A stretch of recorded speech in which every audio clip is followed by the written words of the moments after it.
I'm Gabriella, 32, the forgotten middle child in a household where my brother Jackson could do no wrong. For years, I endured his physical and emotional abuse while my parents turned a blind eye, always taking his side. After escaping and building my own life, I never expected they'd come crawling back. But a family tragedy changed everything, forcing them to finally see the monster they'd created. Now they're begging for my forgiveness and help. Before I continue, where are you watching from today? Click that subscribe button if you've ever felt invisible in your own family. Trust me, you'll want to hear how this ends. Growing up in our picture-perfect suburban Connecticut home, everything looked ideal from the outside. My father, Richard, was a successful businessman who expected excellence and proper appearances. My mother, Diana, was the devoted homemaker who kept our home spotless and made sure we represented the family well.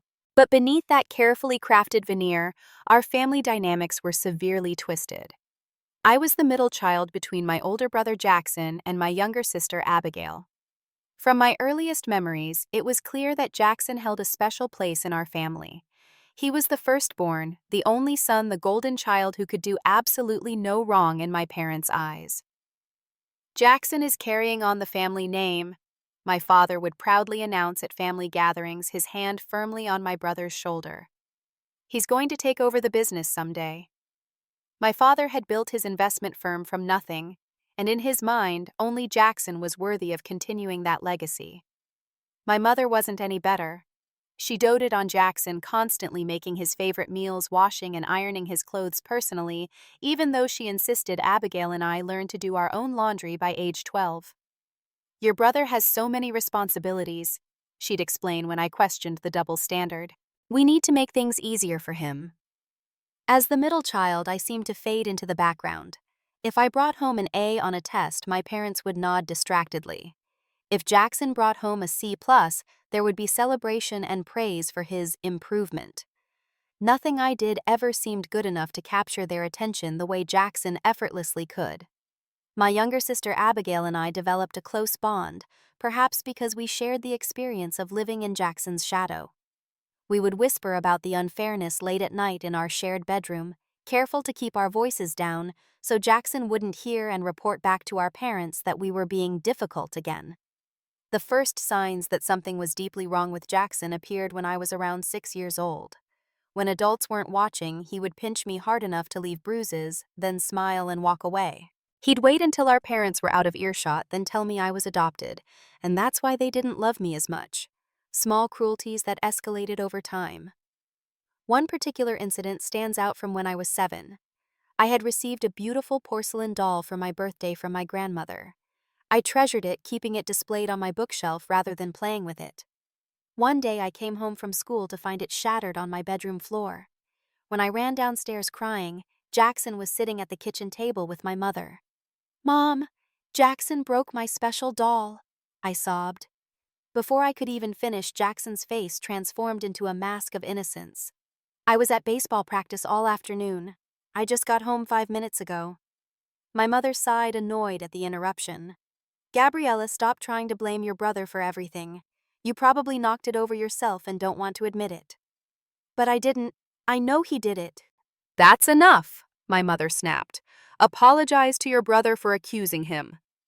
As I mumbled an apology with tears streaming down my face, I caught Jackson's smirk when our mother wasn't looking. That was the pattern that would define my childhood. Jackson would hurt me. I would tell my parents, would take his side, and I would end up apologizing to my abuser. By age 8, I had developed a strategy of trying to be perfect. I thought if I could just be good enough, smart enough, helpful enough, maybe then my parents would see me.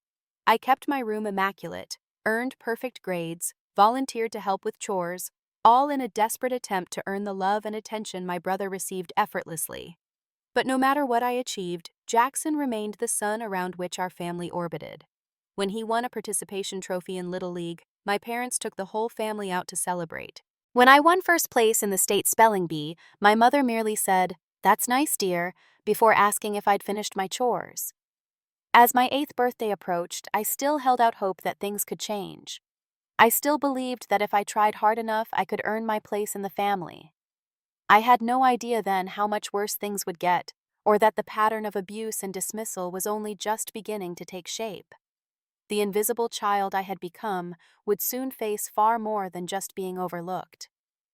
As Jackson entered his teenage years, the dynamics in our home shifted from bad to unbearable.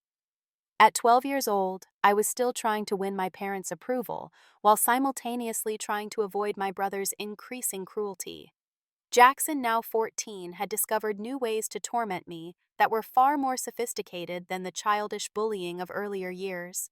He had grown much bigger and stronger, using his physical advantage whenever we were alone. He mastered the art of hurting me in ways that wouldn't leave visible marks or would look accidental if they did. One afternoon, I was carrying a basket of laundry down the stairs when Jackson appeared at the top landing. "Let me help you with that," he said loud enough for our mother to hear from the kitchen. But instead of helping, he gave the basket a hard shove. I tumbled down half a flight of stairs, the laundry scattering everywhere. My mother rushed in at the commotion. "What happened?" Jackson was already halfway down the stairs, his face a perfect mask of concern. "Gabriella tripped. I tried to catch her but couldn't reach her in time."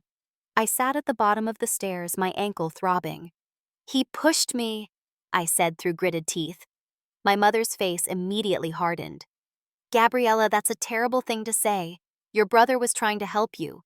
Why must you always twist things?" "But he did.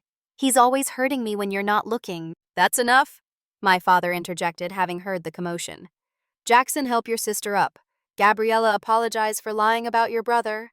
As Jackson extended his hand to help me up, he whispered so only I could hear, "Nobody will ever believe you." The physical abuse was bad, but the psychological torment was often worse. Jackson would take things from my room, then gaslight me by insisting I had lost them myself.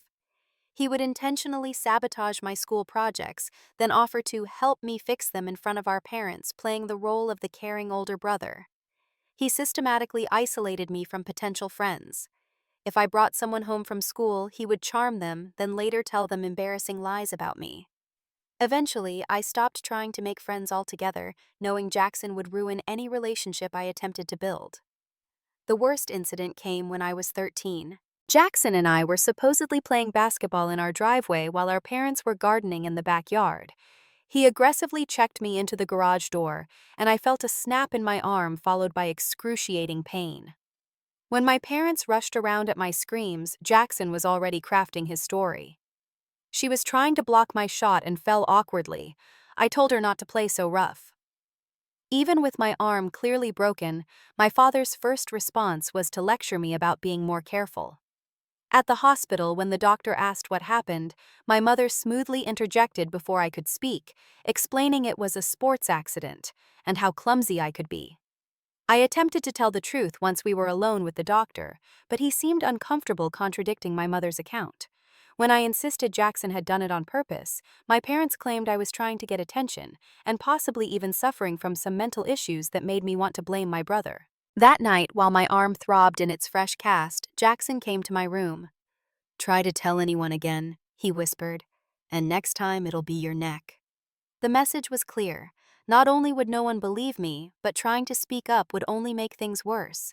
I began to doubt my own experiences. Was I really making things up for attention? Was I actually clumsy and accident-prone? The constant gaslighting from both Jackson and my parents made me question my own reality. In 8th grade, I worked up the courage to speak to the school counselor. I told her about the consistent pattern of abuse and how my parents always sided with Jackson. She called my parents in for a meeting, believing she was helping me. That meeting became yet another betrayal. My father smoothly explained that I had always been jealous of my brother's achievements and was creating stories for attention.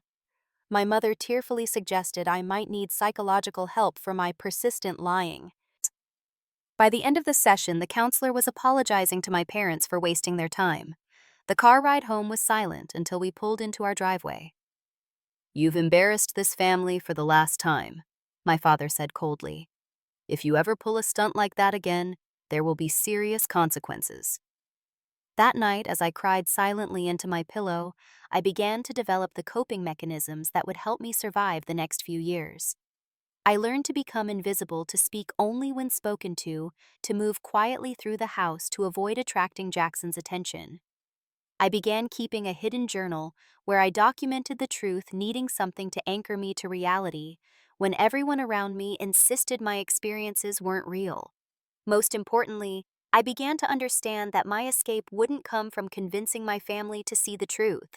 It would come from education that would eventually allow me to leave this house and never return. By 14, I had perfected the art of invisibility. I moved through high school like a ghost, speaking little, drawing no attention to myself, and focusing entirely on academics. My plan was simple: earn scholarships, go to college far away, and never come back. My teachers noticed my academic abilities but often commented on my withdrawn nature. "Gabriella has so much potential but needs to participate more in class," they'd write on report cards. I couldn't explain that speaking up had been trained out of me, that calling attention to myself in any way had always led to pain. While I retreated into books and studies, Jackson, now 16, had become the star quarterback on the high school football team.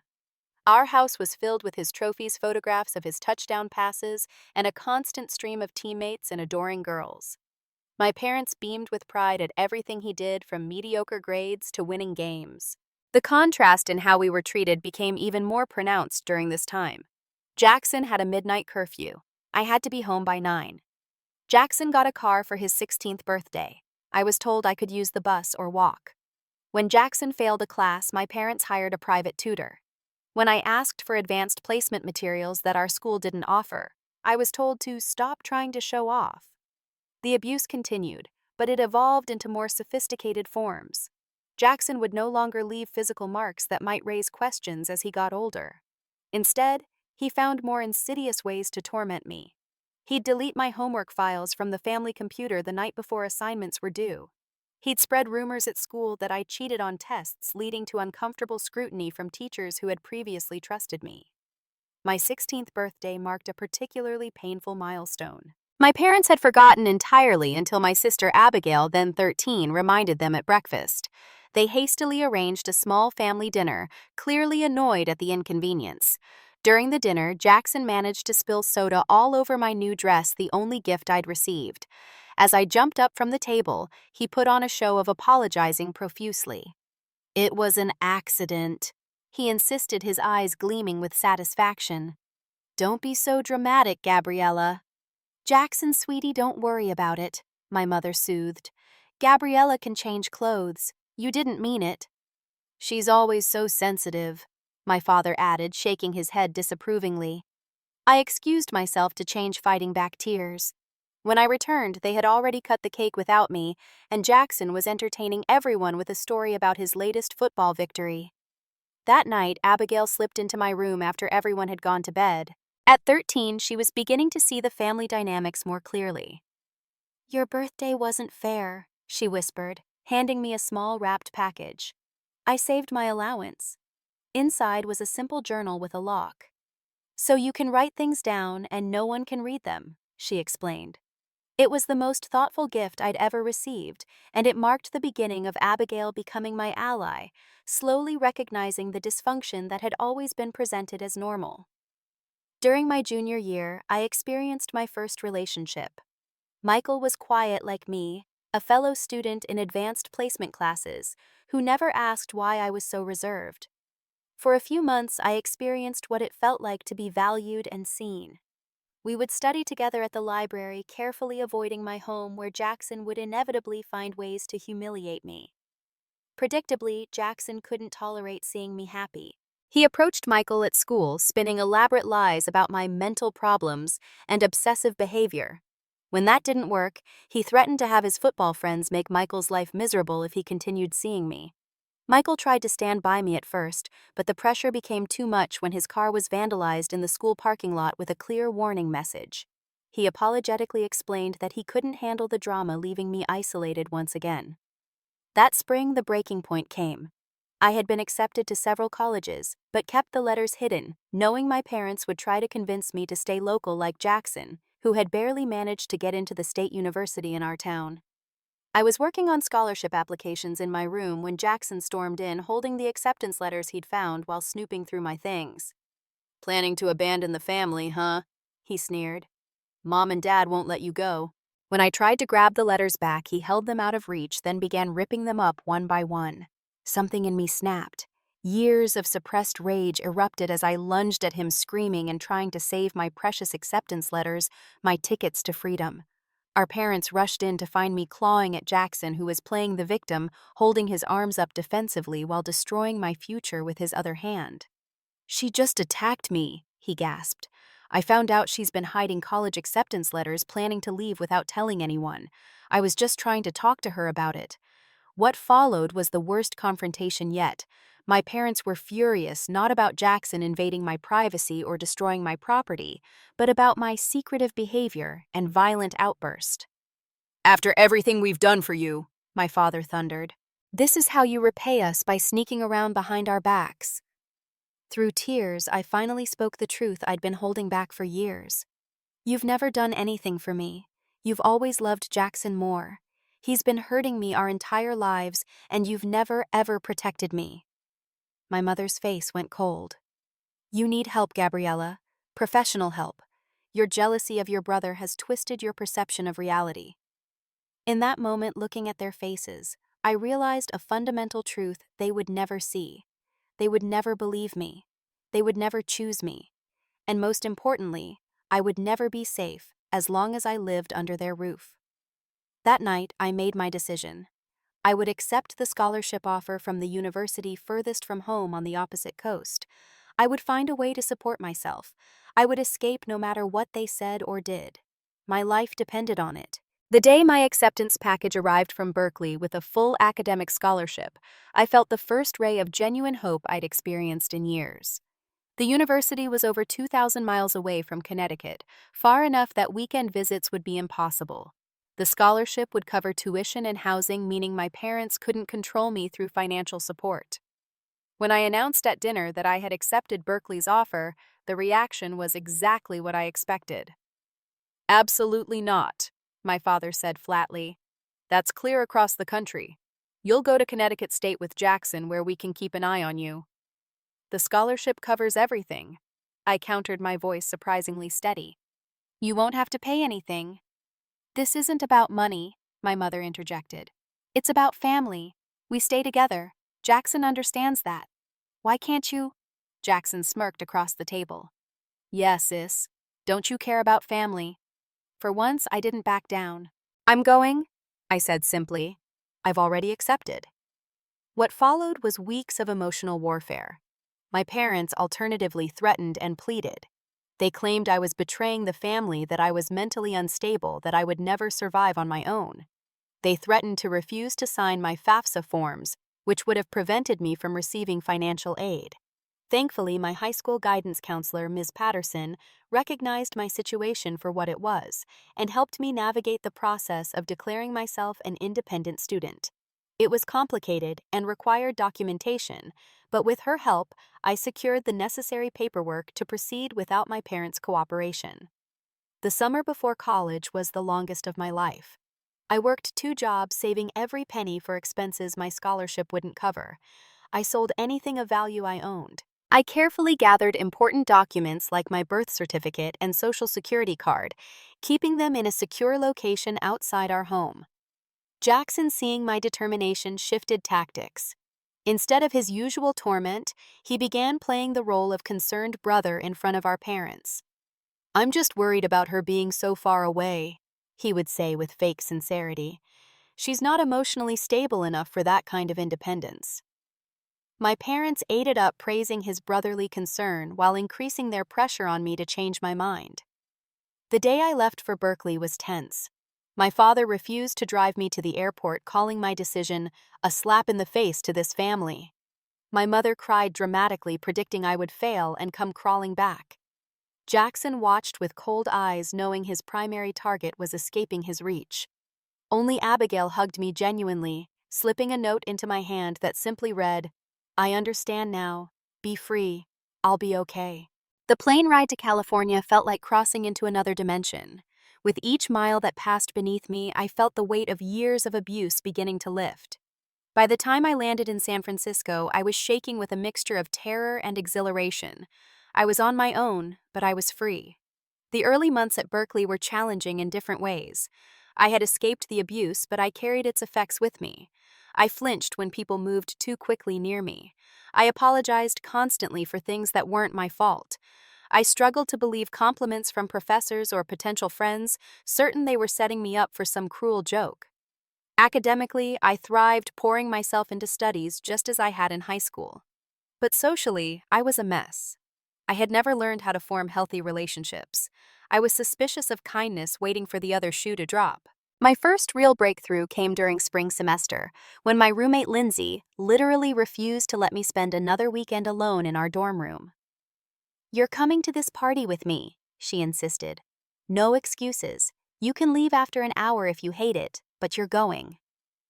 At the party, I met a group of students who shared my interest in literature. For the first time, I found myself in a conversation where people actually listened when I spoke, where my opinions were valued, where no one was waiting to undermine or humiliate me. It was foreign and terrifying and wonderful all at once. That night marked the beginning of genuine friendship in my life. Lindsay and that circle of friends never pushed when I was reluctant to talk about my family, but they created a safe space where I gradually began to open up. During my sophomore year, I finally gathered the courage to visit the University Counseling Center. My first session with Dr. Rivera was awkward and halting. I was terrified of not being believed, just as I hadn't been believed throughout my childhood. But Dr. Rivera was different. She listened without judgment. When I finished sharing a particularly painful memory and looked up expecting to see doubt on her face, I instead saw compassion and something else I desperately needed: belief. "What you experienced was abuse," she said simply. "And the way your parents enabled and denied it was a separate form of abuse. None of it was your fault." Those sessions became my lifeline, helping me understand that my experiences were real, my responses were normal, and my decision to escape was not only justified, but necessary for my survival. The holidays presented new challenges. My parents expected me to fly home, but I made excuses about study commitments and part-time work. In reality, I couldn't bear the thought of being trapped in that house again, even temporarily. When I did speak to my parents by phone, they applied familiar pressure. "Jackson misses you," my mother would say, a statement so absurd it would have been laughable if it weren't so painful. "He says you never call him." My father took a different approach. "You're breaking your mother's heart with this childish rebellion. When are you going to grow up and start acting like part of this family again?" I developed a strategy of brief, infrequent calls that revealed little about my actual life. I became adept at deflecting questions and changing subjects. I never mentioned my friends, my activities, or my achievements, knowing any information I shared would be used against me somehow.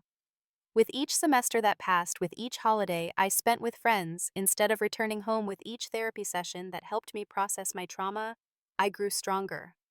The hypervigilance that had been necessary for survival in my parents' home slowly began to ease. I learned to trust cautiously at first, then more openly. By graduation, I had transformed from the terrified, withdrawn girl who had arrived 4 years earlier. I had friends who felt more like family than my actual family ever had. I had professors who had become mentors, recognizing my intellectual gifts and encouraging my ambitions. I had a job offer from a marketing firm in San Francisco. Most importantly, I had claimed my own identity separate from the difficult, jealous, mentally unstable daughter my parents and brother had labeled me. When my parents pressured me to return to Connecticut after graduation, I declined firmly. "My life is in California now," I told them on a rare phone call. "But what about family?" my mother demanded. "What about Jackson? He's doing so well at your father's company now." I took a deep breath, Dr. Rivera's words echoing in my mind. "I've built my own family here," I replied. "People who actually care about me." The silence on the other end spoke volumes. They still didn't understand. Perhaps they never would. But for the first time, that was their problem, not mine. The years after college were transformative. I settled into my marketing career in San Francisco, quickly proving myself and advancing from entry-level to team leader within 3 years. My natural attention to detail and ability to anticipate problems, skills I developed through years of navigating my brother's abuse, ironically became professional assets. I maintained minimal contact with my parents through occasional phone calls, always brief and superficial. They continued to pressure me to visit, especially for holidays, but I held firm to my boundaries. I would not return to that house. I would not subject myself to Jackson's presence. It was during this period that I met Thomas at a client event. He was different from anyone I dated before, patient and perceptive in a way that made me feel safe. We moved slowly, my trust issues creating roadblocks that he never pushed against, simply waiting until I was ready to lower each defensive wall. "You don't talk much about your family," he observed one evening about 6 months into our relationship. The simple statement opened a floodgate. For the first time, I shared the full story of my childhood with someone other than my therapist. I waited for disbelief, for questions that would suggest he thought I was exaggerating, for the dismissal I'd experienced my whole life. Instead, Thomas took my hand and said, "I believe you. Every word. And I'm so sorry that happened to you." That moment cemented our relationship. Thomas became my partner in healing understanding when certain situations triggered old trauma responses, never taking it personally when I needed space and celebrating each step forward in my recovery. As our relationship deepened, my parents' interest oddly intensified. Perhaps seeing me establishing a life completely independent from them triggered fresh attempts to regain control. My mother began calling more frequently, always with updates about Jackson's successes at my father's company. "Your brother just closed a huge investment deal," she would gush. "Your father is so proud. You should call and congratulate him." I never did. The thought of voluntarily contacting Jackson made my stomach turn. He had never apologized, never acknowledged the torment he had inflicted, never faced any consequences for years of abuse. When Thomas proposed after 2 years together, I felt a joy untainted by the shadows of my past. We planned a small wedding with the chosen family I had built, close friends, mentors, and colleagues who had supported my journey. The real test came when I called my parents to inform them of my engagement. I had decided, after much discussion with my therapist, that I would invite them to the wedding, but with strict conditions. Jackson was not welcome under any circumstances. "That's ridiculous," my father blustered. "He's your brother. Of course he'll be at your wedding." "Either he doesn't attend or none of you do," I stated firmly. "This is my boundary, and it's not negotiable." What followed was a three-way call with my parents and Jackson ambushing me with their united front once again. "You need to get over this childish grudge," Jackson said, his voice dripping with the fake sincerity I knew so well. "We're adults now. Family should come first." I felt my old fear rising, the familiar sensation of being ganged up on, of no one believing me. But this time I had years of therapy behind me and Thomas sitting supportively beside me. "What you did to me wasn't a childish grudge," I replied, my voice steady. "It was years of systematic abuse that our parents enabled and denied. I don't owe you forgiveness. I don't owe you a place in my life. And I certainly don't owe you an invitation to my wedding." There was stunned silence on the other end of the line. "If you can't respect this one boundary," I continued, "then you've made your choice and it isn't me, again." My mother began crying. My father started threatening to cut me off financially, as if he'd been supporting me all this time. Jackson attempted to paint me as mentally unstable, his go-to tactic since childhood. I simply ended the call. Then I blocked all their numbers. My sister Abigail, now in college herself, was the only family member who attended our wedding. Over the years, she had witnessed enough to understand what had really happened in our home. Her eyes had been opened, and she had begun her own process of separating from the toxic family dynamics. "They're still trying to figure out what happened," she told me at the reception. "They genuinely don't understand why you won't just get over it and let Jackson back into your life." "And you?" I asked, curious about her perspective. "I remember enough," she said simply. "And I believe you. Always have, even when I was too young to say it." That conversation with Abigail was healing in its own way. Having even one person from my original family acknowledge the truth validated decades of gaslighting and denial. The wedding was beautiful, filled with genuine love and support from people who knew me, the real me, not the distorted image my family had created. As Thomas and I exchanged vows, I felt another layer of my past falling away. In the years that followed, I built a life that felt whole and authentic. My career continued to flourish. Thomas and I bought a small house in Oakland. I maintained complete silence with my parents and Jackson, a decision that brought peace rather than regret. My mother occasionally attempted to reach me through Abigail, sending messages about how much they missed me, how families should stay together, how Jackson had matured and wanted to reconnect. I recognized these attempts for what they were: not genuine acknowledgement of the harm done, but rather continued attempts to sweep everything under the rug and return to the dysfunctional dynamics that had nearly destroyed me. The distance, both physical and emotional, was my salvation. For the first time in my life, I felt safe, valued, and at peace. I had proven to myself that I could not only survive without the family that had failed to protect me, but I could thrive.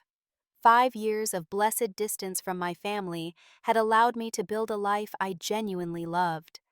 Thomas and I had settled into our careers and homes, surrounded by friends who had become our chosen family. I had been promoted to marketing director at my firm, finally receiving the recognition my parents had always reserved exclusively for Jackson. The call came on an ordinary Tuesday evening. Thomas was cooking dinner while I finished up some emails when my phone lit up with Abigail's name. My sister and I maintained regular contact, though she was careful never to pressure me about our parents or Jackson. She had established her own boundaries with them after witnessing how they had treated me, though she hadn't cut contact completely as I had.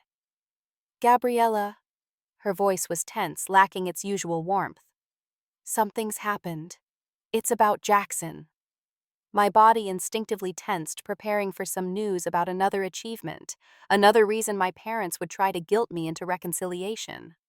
What followed instead was a shocking revelation. Jackson, who had been working at my father's investment firm for years, had been running a side scheme, essentially a small-scale Ponzi operation, using clients' funds, including significant amounts from family members and family friends. "It all fell apart last week," Abigail explained. "Several clients tried to withdraw large sums simultaneously, and there wasn't enough money to cover it. He'd been using new investments to pay returns to earlier investors, plus funding his own extravagant lifestyle." I sat down, stunned, not by the fact that Jackson would do something so unethical, but by the fact that he'd finally been caught. "How bad is it?" "Bad." Abigail sighed. "We're talking millions in missing client funds. Multiple families have lost their entire retirement savings. There's an ongoing investigation, and he's likely facing criminal charges." The situation was catastrophic. Jackson had not only embezzled from clients, but had convinced our parents to invest most of their retirement savings in his fraudulent scheme as well. When everything collapsed, they lost nearly everything.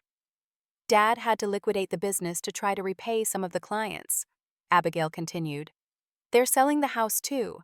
Mom's had some kind of breakdown, and Dad's blood pressure is so high the doctor's worried about a stroke." I felt a complex swirl of emotions. Part of me, the wounded child who had never received justice, felt a grim satisfaction that Jackson had finally revealed his true nature to those who had enabled him for so long. Another part felt genuine sorrow for the innocent people hurt by his actions. "Why are you telling me this?" I asked, though I already suspected the answer. "They need help, Gabriella," Abigail said softly. "Financial and emotional. They have nowhere to go once the house sells. Most of their friends have abandoned them because they lost money in Jackson's scheme too." I laughed, a sound without humor. "So now they want my help. After everything." "They know they failed you," Abigail said. "Mom's been trying to call you, Dad too." I checked my blocked calls list and saw numerous attempts from Connecticut numbers I didn't recognize. They must have been using different phones since I had blocked their numbers years ago. Over the next few days, the voicemails and messages started coming through other channels. Colleagues from my old hometown reached out via LinkedIn. Distant relatives found me on social media. Even Thomas received an email from my father, all attempting to establish contact. Finally, I listened to some of the voicemails. My mother's voice was unrecognizable, broken, and small. "Gabriella, please call us back. You were right about Jackson. You were right about everything. We should have protected you. We're so sorry. Please, we need you. My father's message was equally shocking. The proud, controlling man who had never admitted fault in his life actually broke down crying. I failed you as a father.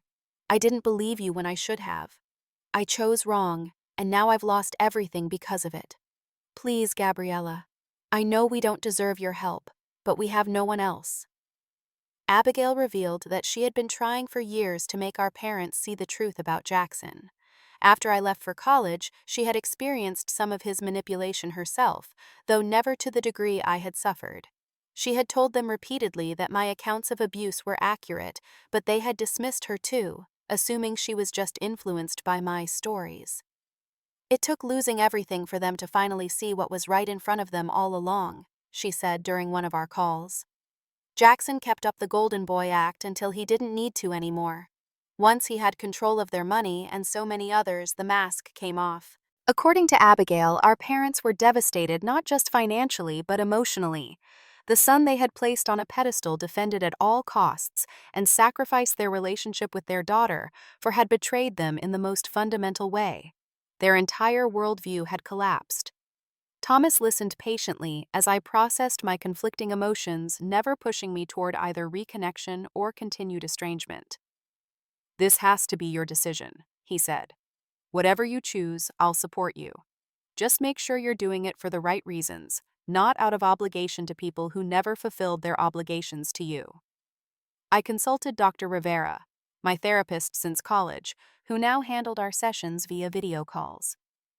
"There's no single right answer here," she advised. "The question isn't whether they deserve your help.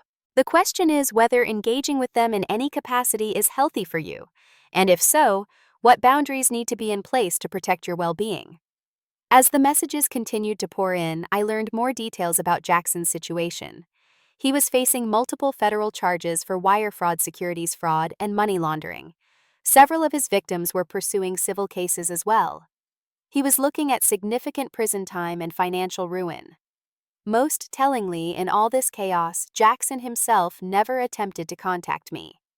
The brother who had tormented me for years, who had convinced our parents I was mentally unstable and attention-seeking, didn't reach out even once. Perhaps he knew I would see through any performance he attempted, or perhaps he simply didn't think of me at all. After weeks of deliberation, countless discussions with Thomas, and several intense therapy sessions, I made my decision. I would offer limited help to my parents, but on my terms with clear boundaries that would protect my hard-won peace and well-being. After careful consideration, I arranged to meet my parents at a neutral location, a quiet cafe halfway between my home and where they were temporarily staying with a distant relative. Thomas came with me both for emotional support and as a witness to whatever unfolded. Seeing my parents for the first time in nearly 8 years was jarring. They had aged dramatically, my father's once imposing frame now stooped and frail, my mother's carefully maintained appearance now haggard and unkempt. The financial and emotional devastation had taken a visible toll. The moment they saw me, my mother broke down sobbing. My father, a man I had never seen display vulnerability, had tears streaming down his weathered face. "Gabriella," he whispered, his voice cracking. "You came." We sat at a corner table, an uncomfortable silence settling between us after the initial emotional reaction. Thomas squeezed my hand under the table, a silent reminder that I wasn't alone this time.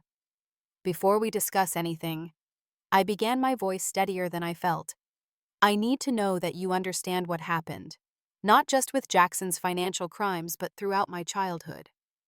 My mother wiped her tears, nodding. "We failed you. We didn't protect you from Jackson. We didn't believe you when you told us the truth. We chose to see what we wanted to see," my father added, staring at his trembling hands. "We created a monster by excusing and enabling his behavior from the time he was young, and you paid the price for our blindness." Their acknowledgement, something I had craved for decades, felt both validating and strangely hollow.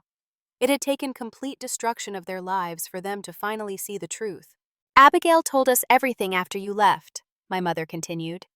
"About the time she witnessed Jackson hurting you, about the threats he made when adults weren't around. We dismissed her too, told her she was just repeating your stories." My father looked up, meeting my eyes directly.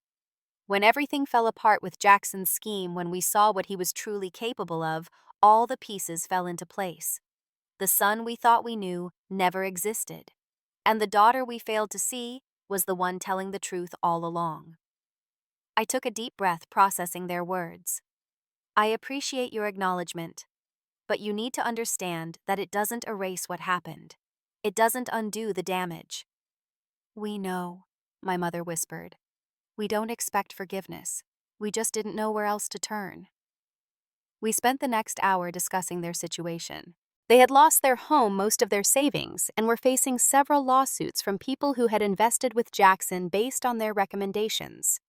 At their age, starting over financially was virtually impossible. After listening to the full extent of their predicament, I outlined what I was willing to do.